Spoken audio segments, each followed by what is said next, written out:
Some of the most exciting games I see aren't always at the Coliseum, but right here in the local schools. All the credit in the world to the Browns. The opening night of the Cleveland Auto Show, and it's nice to be with you. I'm Jim Donovan. The night with the quarterbacks. Bernie Kosar is here. Brian Sipe is here. So here we are to talk about it all in a timely fashion.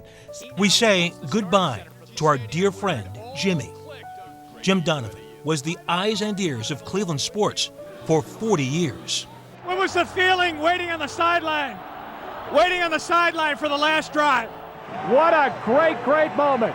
And there it is in front of another usual packed house here at Jacobs Field. The World Championship City resides right here in Cleveland. And the voice of your Cleveland Browns for a quarter century, starting when the team returned in 1999.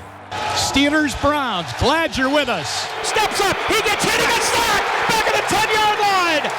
And it's Courtney Brown again. The hat trick for Courtney Brown. The Steelers with 4 seconds are trying to get the field goal team on. 2, 1, they won't get the kickoff, and the Browns win it. The Browns have won it. He's to the 30, 25, 20, 15, 10, 5, touchdown, Nick Chubb. It is more than fair to say, Jimmy has seen it all. How does it feel to be here and winning? Oh, this feels wonderful, yeah. He grew up in Boston, and after stops in Vermont and Minnesota, he started here at WKYC in 1985.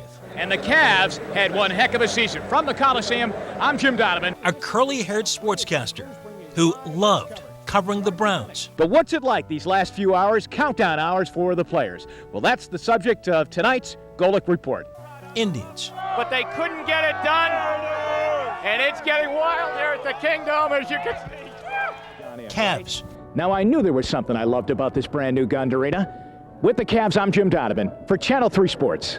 And everything in between. We're here at Rainey's Stop and Shop in Parma with our 2 finalists. First of all, let me ask you both, are you all set to go? All set. Are you all set, Richard? Sure am. We're at the Rose Bowl with my good buddy Brutus Buckeye, and we're set to go. Including the Revco Marathon. I'm Jim Donovan. Go the distance with Channel 3 as our crews bring you live race coverage from start to finish. And the Soapbox Derby. Good afternoon, everybody. Today, a new chapter will be written in the already rich tradition that is the All-American Soapbox Derby. Jimmy also represented Northeast Ohio in the national spotlight as well. Hi, everybody. I'm Jim Donovan. I'm great to be with Beasley Reese. Working for NBC Sports, covering multiple Olympics and the NFL. In fact, Jimmy was right next to Chris Collinsworth for his first game in the booth. Jim Donovan, along with Chris Collinsworth, when this game started, we saw a quarterback clinic on both sides. Jim saved me so many times. Oh my God, I had no idea what I was doing. He was a pro. I mean, he was legitimately a pro. He knew how to study, he knew how to work, he knew how to get this thing done. But his dream was always to be the voice of a team. Growing up, he practiced into a tape recorder, calling Boston Bruins games. Thank you very much.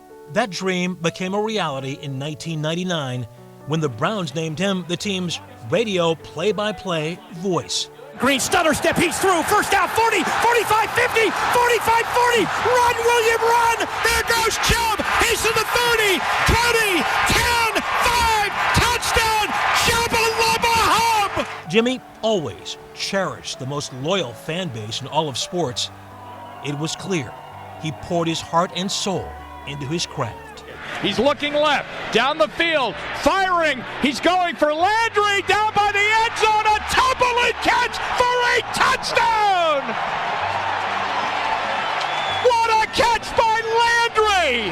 Down the middle, and Njoku's got it. He's at the 40, 45, 50. He's at the 45, 40, 35. He's probably one of the most energetic people I've ever met, and besides that, he's a consummate professional. He always believes in getting things right and doing it the best that anybody has ever done, and he's accomplished that in his career. I mean, Cleveland is very fortunate to have somebody of his standard, and while the product has not always been good on the football field, it's always been good in the booth with him. He was the ultimate professional who could always turn a phrase with lightning-quick wit. Good practice for the Browns. Excellent practice here at Channel 3 today. Bob playing with a bad shoulder. Okay, Tony. Yeah, I'm shocked by Deacon saying they should have played for a tie. Because, I mean, when did that be? Don't sit there. Just go right into it. And capture a moment magnificently. Huh? What'd you think of that? Caroline, thanks for coming in. Thank you. Anyway, I'm exhausted. While always telling the truth. This is the worst loss I can remember the Browns ever suffering since they've come back in 1999. The Browns simply have never learned how to finish a game. They don't know how to win. Even though Jimmy was born and raised in Boston, his home will always be right here in Cleveland. Jimmy, thank you so much for entertaining us, for making us laugh, for everything you did. We love you, and we'll miss you. This television station really has given me just an incredible opportunity to do so many things, and I just went for it all the time. And it's just been an incredibly lucky town for me to be with you for as long as we have been together, and I really loved it.